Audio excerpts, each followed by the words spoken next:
વડોદરા શહેર ક્રાઇમ બ્રાન્ચે નશાકારક કફ સિરપના વેચાણ પર સકંજો કસ્યો છે।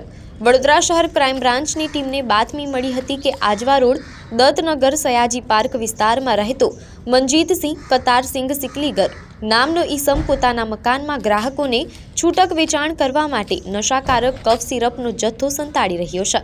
આ બાતમીના આધારે ક્રાઇમ બ્રાન્ચની ટીમે મનજીતસિંહના મકાનમાં દરોડો પાડ્યો હતો। ઝડપી તપાસ કરતા મકાનમાં લોખંડના કબાટ પાસે થેલીમાં રાખેલી નશાકારક કફ સિરપની કુલ 11 બોટલો મળી આવી હતી। જપ્ત કરાયેલા જથ્થાની કિંમત ₹12,941 આંકવામાં આવી છે। આ સિરપમાં નાર્કોટિક્સ ઘટક હોવા છતાં આરોપી મનજીતસિંહ પાસે તેનું કોઈ પાસ પરમિટ કે લાયસન્સ નહોતું। વડોદરા ક્રાઇમ બ્રાન્ચે ગેરકાયદેસર રીતે નશાકારક સિરપ રાખવા બદલ NDPS એક્ટ અન્વયે આરોપીની ધરપકડ કરી છે અને વધુ તપાસ માટે બાપોદ પોલીસ સ્ટેશનને ગુનો સોંપ્યો છે।